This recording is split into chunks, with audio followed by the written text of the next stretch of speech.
Shalom, meus queridos amigos e irmãos, que o Eterno abençoe todos vocês. Eu sou Ailton, esse é o canal A Luz da Escritura, que eu vou mostrar para vocês aqui. Eu fiquei impressionado, fiquei muito impressionado. Por quê? Porque a coisa que me deixa mais feliz, já falei isso para vocês aqui, né? É justamente quando os céticos, né? Os descrentes comprovam a veracidade da Escritura, comprovam, né? A veracidade dos acontecimentos registrados na Escritura Sagrada. Isso para nós é um grande trunfo, porque é assim, muitas vezes as pessoas riem da gente pelo que cremos, né? E depois vem cientistas e falam, olha, na verdade, né? Ele está certo, o que ele crê é verdadeiro. Então cai no chão a cara de muita gente. Tem muita gente aí que chega e fala, você não acredita naquela história de Sodoma e Gomorra? Aquilo ali foi um ataque de disco voador. Eu já vi muita coisa, né? Entendeu? Pô, eu sempre falo para as pessoas, para mim não importa. Para mim pode ter ser um ataque de discos voadores ali, milhares de discos voadores, né, tacando raios e tudo, como vocês dizem, não há problema algum. O importante é que a palavra do Criador se cumpriu e as cidades foram destruídas, aquela região, e tudo se transformou em sal. Então para mim basta. Aqueles que chegam lá, né, que nem já vi aí, pessoa estudada, né, chegar e querer comprovar que a travessia do Mar Vermelho, nada, o Mar Vermelho aquilo ali, sopra o vento, a água fica baixinha, ok? Falei, só que você esquece de uma coisa, que a Bíblia relata que eles passaram em terra seca, eles não passaram em água baixinha, em poça d'água, foi em terra seca. Portanto, se o faraó morreu, né, na pocinha d'água, como você fala, então o evento foi muito maior do que a gente imaginava. Né? Muito maior, ok? Quer dizer, foi um exército inteiro de centenas, milhares de soldados bem armados, com cavalo, carroça e tudo, caíram dentro de uma poça d'água e se morreram afogados. Isso é ótimo. Não, isso é ótimo. Por quê? Porque o poder de Deus é muito maior do que a gente pode imaginar. Não é verdade? Então tá aí a estupidez do homem. Existe, né, que eu falei, diversos milagres que aconteceram na travessia do Mar Vermelho. Primeiro, foi o mar se abrir. O mar se abriu como? Tem aí os filmes que mostram que é tudo errado. O filme mostra Moisés erguendo o cajado em direção ao mar e o mar na hora abre. Isso é mentira. Porque a Bíblia fala que durante toda aquela noite soprou um forte vento. Deus fez o quê? Deus fez um dos elementos da natureza que ele mesmo criou, certo? Ele fez soprar ali, concentrou ali, sopre toda a sua força. E os ventos sopraram ali naquele lugar. E o vento soprou tão forte que dividiu o mar. Ok? Dividiu o mar de forma milagrosa. Ok? E o mar se dividiu. Só que o que eu falei, o fundo do mar, que é a areia toda molhada. Então o que aconteceria? A pata dos cavalos. E eu estou falando isso aí porque eu já vi cientista falar. Era impossível eles atravessar porque a pata dos cavalos iriam afundar naquela areia do fundo do mar, né? E as rodas das carroças iam emperrar ali também, encalhar, certo? Portanto, Deus pavimentou um caminho para eles passar, só que de forma sólida, estava ali como um asfalto, sem perigo nenhum de encalhar ou de afundar a pata dos cavalos. Isso foi um outro milagre que ninguém comenta, né? Mas foi um milagre. Para eles atravessar era necessário acontecer isso. E Deus fez isso. Isso a ciência não explica, né? A ciência explica, não, vento forte. Tudo bem, eu concordo até que foi um vento forte, porque a Bíblia relata. Agora o que eu vou mostrar para vocês é aqui, cientistas comprovando a veracidade da Bíblia, o local e tudo, e a forma como aconteceu. Tá aqui, presta atenção. Ok? Novo estudo confirma localização e causa da destruição de Sodoma e Gomorra foi um fogo celestial. O que fala? A Bíblia fala fogo divino, né? Mas um fogo celestial. Você vai ficar impressionado com a conclusão dos cientistas. Não são evangélicos, não são católicos, não são judeus, são cientistas. Aqueles que gostam de contestar a Bíblia, na grande maioria dos casos, certo? É eles comprovando a veracidade da Escritura. Ok? Então tá aqui, né? O Eterno, Hashem, como eu sempre falo para vocês, é o nome no hebraico, né? Então tá aqui, o Eterno choveu sobre Sodoma, certo? E Gomorra, um fogo sulfuroso, olha, fogo sulfuroso, então seria como um gás corrosivo, né? Como fosse um ácido, né? Ok? Do Eterno, lá do céu. Gênesis capítulo 19, verso 24. Isso aqui é o texto original, tá? Tá certo? Então tá aqui, ó, uma ilustração, uma pintura feita, né? Entre 1570 e 1607 aqui, ó. Tá bom? Olha lá, um novo estudo, resultado de 15 anos de estudo realizado por 21 coautores, 21 pessoas, né? Em 10 estados dos Estados Unidos, além do Canadá e República Tcheca, incluindo arqueólogos, geólogos, vê que são cientistas, arqueólogos, geólogos, geoquímicos, tem uns que é até difícil aqui, ó, geomorfologistas, mineralogistas, paleobotânicos, sedimentologistas, cósmicos, especialistas em impacto e médicos, ok? Foi publicado na segunda-feira na revista Scientific Report. Portanto, que nós temos aqui um grupo de renomados cientistas. E são eles que confirmam tudo, ok?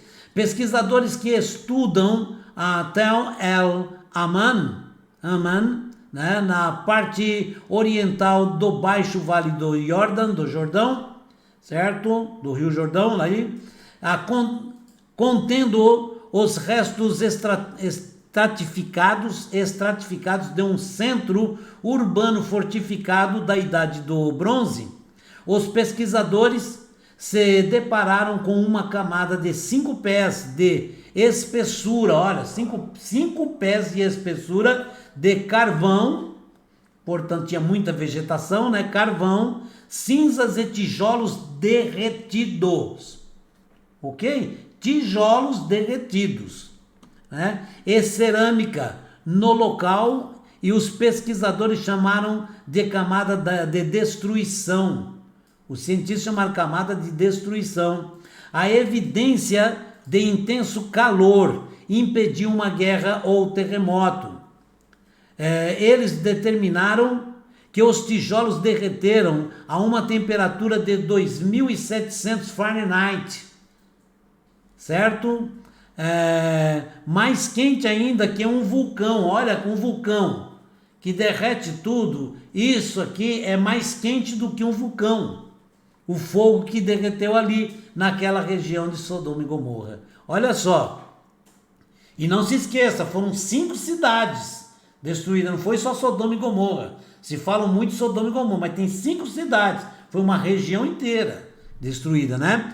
Perplexos com o nível de destruição, os pesquisadores usaram a calculadora de impacto online, né, para modelar cenários que se encaixam nas evidências. A calculadora permite aos pesquisadores estimar os muitos detalhes de um evento de impacto cósmico. Olha bem, evento de impacto cósmico, com base em eventos de impacto conhecidos, né, e detonações nucleares. Tremendo, hein? O estudo concluiu que cerca de 3.600 anos atrás, uma rocha especial, presta atenção, como é que os cientistas concluíram que aconteceu. Um estudo concluiu que há cerca de 3.600 anos atrás, uma rocha espacial gelada, medindo 50 metros de largura, entrou na atmosfera enquanto viajava a 38.000 metros por hora, né? 38.000 metros por hora, sem uma cratera para indicar um impacto, quer dizer, não chegou aquela rocha inteira no solo. Ela se estourou no ar. E o que diz a Bíblia? Uma chuva de pedras de fogo. Ok? Bolas de fogo. Né? Então tá aqui, né? Sem uma cratera para indicar um impacto, os pesquisadores concluíram que o asteroide que entrou na atmosfera resultou de uma enorme bola de fogo que explodiu cerca de 2.500 milhas acima do solo. 2.500 milhas, faz as contas aí, né? De quantos metros dá isso, certo? A explosão resultante foi cerca de 1.000 vezes, olha só, 1.000 vezes mais poderosa do que a bomba atômica de Hiroshima e destruiu a região, tá? Foi por cima dessa região e destruiu a região todinha, ok? 4.300 AEC, né?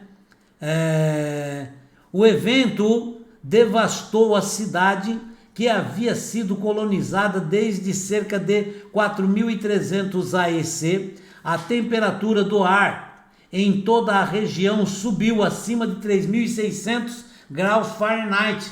Por isso é que Deus falou para Lot, sua família, vai embora, para longe. Eles foram para bem longe, para trás dos montes. Olha aí, ó, a temperatura ali ao redor ficou em cerca de 3.600 graus Fahrenheit, certo? Fazendo com que roupas e madeira pegassem fogo imediatamente. Se tivesse com roupas no corpo, pegava fogo no corpo, certo? Tijolos de lama e cerâmica começaram a derreter com esse calor. Algo que nem mesmo vulcões fazem. Olha, algo que nem mesmo vulcões fazem. Quase imediatamente a cidade inteira estava em chamas. A combustão foi seguida por uma enorme onda de choque, movendo-se a cerca de 740 metros por hora. Ok? Aquele impacto da explosão, jogando aquele deslocamento de ar, né? E quentíssimo, ok? Os 12 metros superiores de um palácio, né? De 4 andares, foram cortados e explodidos em um vale próximo. Todas as 8.000 pessoas que moram na cidade, ou moravam na cidade, foram mortas no evento. A tempestade viajou 14 milhas através do vale, derrubando as paredes da cidade de Jericó e queimando-a completamente. Terrível, hein? Os efeitos devastadores do asteroide foram tão intensos que deixaram para trás quartzo chocado, eu não sei o que se trata isso, tá? Quartzo chocado, grãos de areia finamente fraturados, quer dizer, foram moídos, grãos de areia moídos, né? Que se formaram a 725 mil libras por polegada quadrada de pressão. Deve ser muita coisa, né? A camada de destruição também continha diamonoides microscópicos, não sei o que é isso, tá? Transformados da madeira e das plantas pelas altas pressões. Essa alta pressão acaba queimando e petrificando tudo, né? E temperaturas da bola de fogo. Esférulas. Esférula, eu dei uma pesquisada, esférulas seriam tipo bolinhas pequenas, que nem gotas, ok? Esférulas minúsculas, feitas de ferro, então como gotinhas de ferro, derreteu tudo, né? Vaporizado e areia foram formadas a cerca de 2.900 Fahrenheit a temperatura. Então olha só, com tais evidências indicando temperaturas mais altas do que as fontes artificiais ou atividades vulcânicas, quer dizer, mais alto que qualquer vulcão, os pesquisadores concluíram que a única fonte natural que poderia ser responsável pela destruição era um impacto cósmico, ok? Portanto, confirma que a Bíblia fala que choveu do céu. A Bíblia fala isso. Choveu fogo do céu, fogo eterno, tá bom? Do céu. Pois está comprovado pela própria ciência, né? Mas isso deixou os pesquisadores com outro mistério. Na época da catástrofe havia cerca de 50 mil pessoas morando na área do Vale do Jordão. E a região inteira que havia sido fértil, e era, porque lembra que Lot escolheu aquela região porque era muito verde, muito fértil, né? Então, a região inteira que havia sido fértil e fortemente povoada, apoiando civilizações florescentes, né?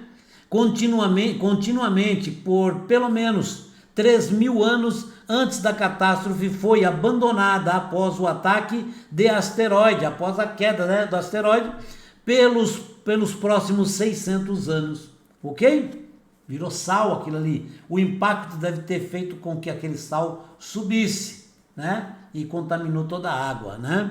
120 assentamentos regionais em um raio de 25 quilômetros sobreviveram ao impacto, ok? Mas foram abandonados. O relatório não respondeu de forma conclusiva a essa pergunta, que estão ainda em estudo, né? Mas os pesquisadores teorizaram que a explosão pode ter vaporizado ou espalhado níveis tóxicos de água salgada, tá bom? Do Mar Morto em todo o vale. A Bíblia diz que depois dessa explosão daí, aquele lugar ficou todo de sal, quer dizer, inabitável, tá bom? Sal puro e a água também. Então foi consequência desse impacto, né? Localizada em uma região árida, levaria vários séculos até que uma chuva mínima pudesse lavar os depósitos de sal o suficiente para permitir o retorno à agricultura.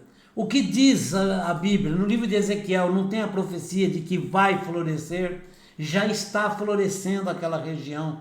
Aos poucos, quer dizer, aos poucos de uma certa forma, está bem acelerado. A cada ano aumenta muito, certo? A vegetação é ali e a profecia diz que aquela região será muito fértil. O mar, o chamado Mar Morto, vai ter muita vida, muito peixe. Vai ser pescado muito peixe naquele mar, certo? Ali vai alimentar muitas nações. Vai ter vegetação em volta, vai ter árvores que darão seus frutos a cada mês. Olha, todo mês dará. E as folhas das árvores não vão cair, tá bom? Elas serão para a cura das nações. Tá escrito isso, tá? Leia essa parte, muito bom, né? A datação por radiocarbono, que tem uma forma de datar, né? Os objetos, pedra e tantas coisas que a arqueologia acha, né? Eles datam pelo radiocarbono, é um sistema científico que eu já vi, mas não sei explicar, ok? Então tá aqui, né? A datação por radiocarbono data a destruição dentro de 50 anos de 1650 AC, antes da era cristã, né? Os pesquisadores sugeriram que o relato bíblico da destruição de Sodoma e Gomorra pode ter sido resultado de relatos de testemunhas oculares, porque existe documento que foi encontrado da época relatando isso, né? Testemunhas oculares, né? Do acidente com o asteroide, testemunhas oculares, tá bom? Que viram e relataram, hein? É possível que uma descrição oral da destruição da cidade tenha sido transmitida por gerações até ser registrada. Veja bem, é como o Talmud. Deus deu de forma oral para Moisés. Moisés passou de forma oral para os líderes, anciãos da tribo de Israel, né? E com o tempo, que nem no cativeiro babilônico, estavam se perdendo, né? O conhecimento do Talmud. O que aconteceu? Então, que é a lei oral, né? Os sábios decidiram relatar tudo, escrever todo esse relato. Passaram tudo, porque estava passando o quê? De pai para filho, era de geração para geração, tá bom? A mesma coisa, o relato da destruição de Sodoma e Gomorra. Alguém viu e contou as histórias para muita gente, e a história se espalhou, e vem de lá para cá até os dias de hoje. Muita gente relatando como é que aconteceu, né? Então tá aqui, é possível que uma descrição oral da destruição da cidade tenha sido transmitida por gerações até ser registrada como a história bíblica de Sodoma. A Bíblia descreve a devastação de um centro urbano perto do Mar Morto. Pedras de fogo caíram do céu, olha aí. Como os cientistas deduziram, exatamente, falou, um grande asteroide de cerca de 50 metros, né? Ele explodiu, certo? A 2.500 pés, e quando ele explodiu, ele se fragmentou em diversas pedras de fogo. Então a Bíblia fala que houve uma chuva de pedras, de bolas de fogo, ok? De acordo com a Bíblia, tudo isso, tá? Mais de uma cidade foi destruída, foram 5, né? Fumaça densa subiu dos incêndios e os habitantes da cidade foram mortos. Poderia ser este o relato de uma testemunha ocular antiga? Nesse caso, a destruição de Tal el-Aman pode ser a segunda destruição mais antiga de um assentamento humano por um evento de impacto cósmico. Depois da aldeia, tem uma outra aqui, ó. Depois da aldeia de Abu Ureira, lá na Síria, né? Há cerca de 12.800 anos. Cientistas calculam isso, né? É importante ressaltar que pode ser o primeiro registro escrito de um evento catastrófico, ok? Então tá aí o local e a forma como aconteceu a destruição de Sodoma, Gomorra e as cidades circunvizinhas, ok? Muitas cidades. Por isso Deus falou, vai, foge, vai para trás dos montes. O anjo lá falou, corre, não brinca, nem olha para trás. Mas a mulher de Ló, ela resolveu olhar para trás. Por quê? Por quê? Porque pensou nos seus bens, pensou na riqueza que ela estava deixando dentro daquela cidade, ok? Infelizmente, né? Muita gente fala que ela era uma má pessoa. Não, eu não vou dizer que ela era uma má pessoa, não. Mas ela olhou para trás porque partiu o coração por tudo que ela estava deixando lá. Fora isso, ela deixou também pessoas, ok? Então, ela desobedeceu. Esse é o grande problema da humanidade. Obediência. Se nós não formos obedientes ao que Deus determina, se você olhar para trás, no exato momento, o seu coração se transforma como pedra. Ok? E aí acabou-se a chance. Então não perca tempo olhando para trás. Ore sempre para o nosso Deus. Ore sempre para a redenção que está se aproximando. Ore para Deus, que aí é garantia de segurança eterna. Deus te abençoe e te guarde. Até o próximo vídeo. Muito obrigado pelo seu carinho. E continua com a gente, se você puder. Se inscreva no canal e divulgue também, né? Compartilha, toca o sininho, porque todo dia tem vídeo novo, tá bom? Shalom, um forte abraço, até o próximo vídeo, se Deus assim permitir.